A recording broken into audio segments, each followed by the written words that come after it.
que están viendo el streaming pueden observar lo que tenían que ver con los modales de una vieja clase alta argentina. Estaba formado en una familia muy vinculada a la alta burguesía argentina, con padres muy vinculados a su vez a la política. Era un chico rubio de ojos celestes, con una gran belleza física, que sin embargo sintió la vocación religiosa muy temprana y sintió en un proceso político y cultural de la Iglesia, en el mundo, la aparición de la teología de la liberación, la aparición de la opción preferencial por los pobres, el concilio de Puebla, que su deber no era estar al servicio de los poderosos, sino de los más necesitados, y fundó un movimiento dentro de la propia Iglesia argentina, muy conservadora por entonces, que estaba vinculado a ponerse al servicio de los que necesitan del servicio de los otros porque solos no podrían subsistir. Hoy una de las llamadas villas de la ciudad de Buenos Aires lleva su nombre. Hoy en la avenida 9 de Julio, como un proyecto del gobierno de Cristina Fernández de Kirchner, hay una estatua que lo homenajea, y esa estatua mira como si Evita y él miraran hacia el mismo lugar, hacia el sitio donde él predicaba la fe, pero también el coraje. Sabemos que además a muchos rockeros de los 70, incluyendo los Pedro y Pablo, Miguel Cantilo y Jorge Durietz, la figura del cura Mujica les resultaba completamente atractiva. Miguel Cantilo recuerda unos domingos en que él, Luis Alberto Spinetta, Papo entre otros, subidos a los techos de la villa, tocaban para los pobres convocados por el padre Mujica. También lo hicieron Raúl Porchetto, León Gieco, entre otros músicos de la época.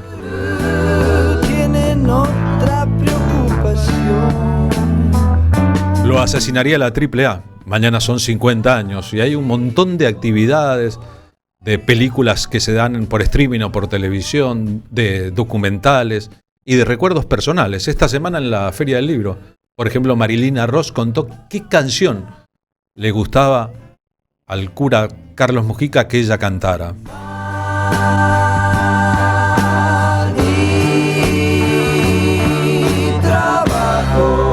¿Y cómo pensaba el padre Carlos Mujica?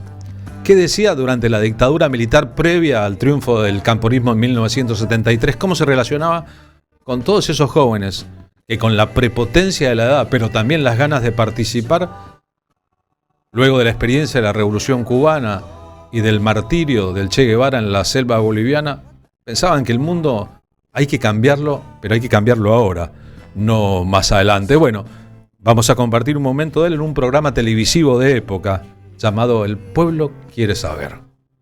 El Pueblo Quiere Saber, y nuestro entrevistado, padre Carlos Mujica.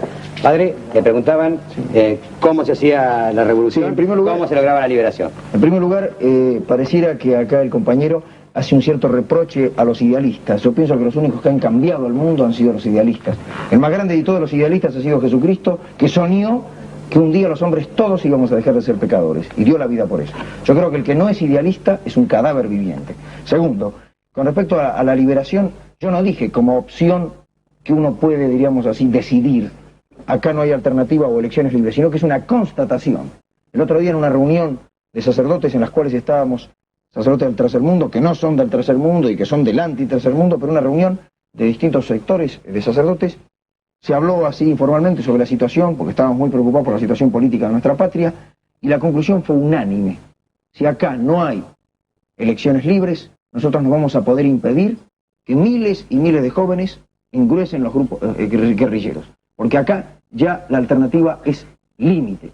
Pablo VI condena la revolución violenta en la Populorum Progressio, a no ser, dice, en el caso de tiranía evidente y prolongada, que ponga en peligro los bienes de las personas y de la comunidad. Si acá no hay elecciones libres y hay proscripciones, se configura claramente la condición de tiranía evidente y prolongada. Nuestro pueblo sencillo y humilde es profundamente pacífico. Lo que sucede es que nuestro pueblo, ese pueblo humilde y pobre, es el que padece terriblemente la violencia.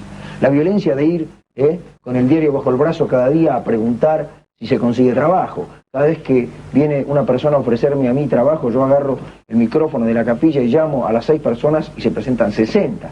La violencia de no saber qué le va a dar de comer al día siguiente. Lo que yo pienso es que mi pueblo es profundamente pacífico, pero tiene paciencia, y la paciencia tiene un límite. Opción preferencial por los pobres. El padre Carlos Mujica, una prédica y al mismo tiempo una acción. Fue funcionario del Ministerio de Bienestar Social durante el gobierno peronista 73-74. Se peleó con el lópezreguismo. Eso era pelearse con la derecha peronista enquistada dentro de aquel gobierno. Lo liquidó la AAA. Y la verdad que vivió 49 años agitadísimo siendo un hombre de este mundo, que disfrutaba muchísimo, por ejemplo, de ir a la cancha. Hincha fanático de Racing, acompañó el triunfo de Racing frente al Celtic de Escocia en 1967, viajando incluso para el partido de visitante. Vaya curiosidades de la vida, junto al padre Horacio Rodríguez Larreta, que llegó a ser presidente de ese mismo club. Lo vamos a escuchar y lo vamos a ver al padre Mujica en una misa por Evita en la Capilla Cristo Obrero.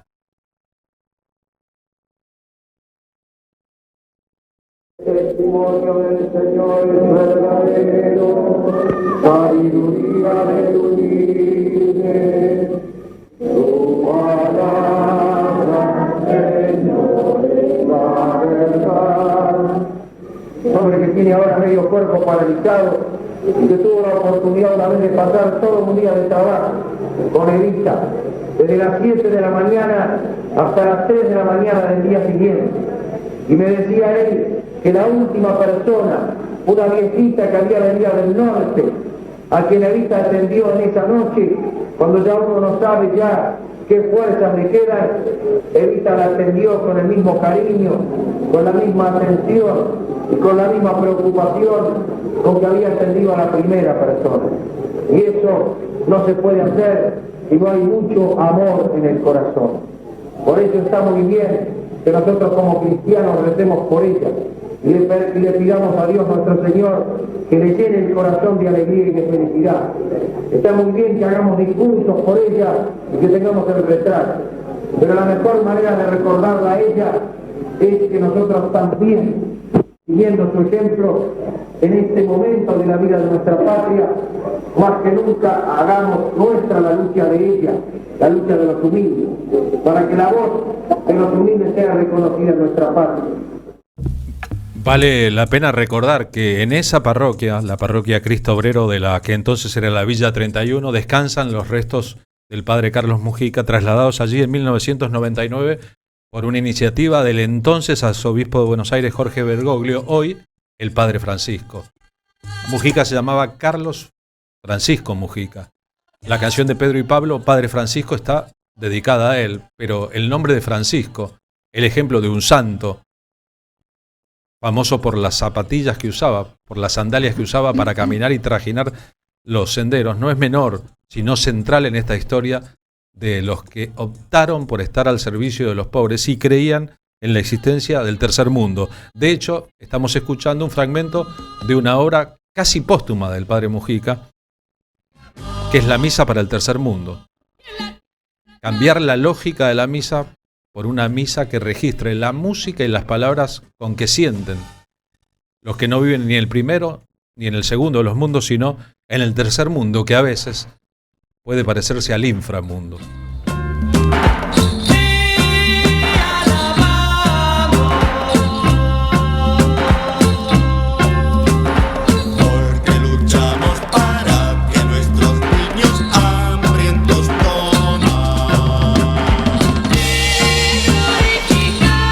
Del archivo necesario de la televisión pública, aguanten los medios públicos, una entrevista en Canal 7 donde le preguntan por su renuncia al Ministerio de Bienestar Social, allí donde edificaba su propio reinado dentro del gobierno, el malísimo de la historia, José López Rega.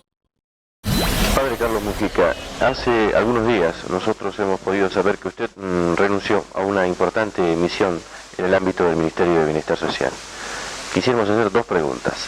¿Cuál es la razón de esa renuncia y si esa renuncia significa apartarse del esquema de liberación nacional que lo había tenido como una de las personalidades que lo avalaban? Bueno, en primer lugar, yo renuncié un poco haciéndome eco del sentir de mis compañeros villeros y de mis compañeros sacerdotes, porque ya no servía yo de puente entre las inquietudes de los villeros que quieren que sus problemas se solucionen a través de las empresas populares que traerían dos soluciones muy importantes y sería un modo muy concreto de colaborar con el gobierno, del cual yo de ninguna manera me quiero desentender porque quiero realmente el éxito de este gobierno y sobre todo del inminente gobierno del general Perón, con el cual estoy dispuesto a colaborar de cualquier lugar que sea, porque sigo siendo peronista y además soy argentino y como dijo muy bien Perón ayer, en este momento todos tenemos que animar el hombro por la liberación nacional.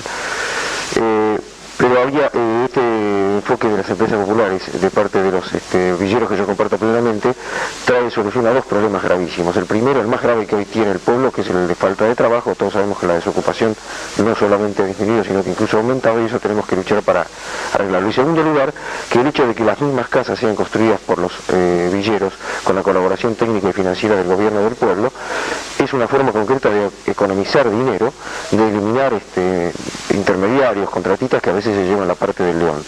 De modo que simplemente por esa discrepancia de enfoque con el enfoque de hacer casas sin la intervención de los villeros, yo presenté la renuncia.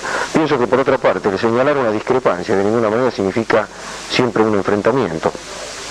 Sino que pienso que al gobierno del pueblo no lo favorecen precisamente los que son así serviles, obsecuentes, sino aquellos que tratan de decir la verdad y hacer críticas partiendo de la autocrítica. Yo soy sacerdote de Jesucristo y tengo que ser testigo de la verdad, de modo que de ninguna manera renuncio a ocupar mi puesto en la lucha por la liberación nacional y sigo pensando, y además es evidente que el movimiento peronista es el movimiento a través del cual el pueblo hoy se va encaminando hacia la liberación, ¿no es cierto?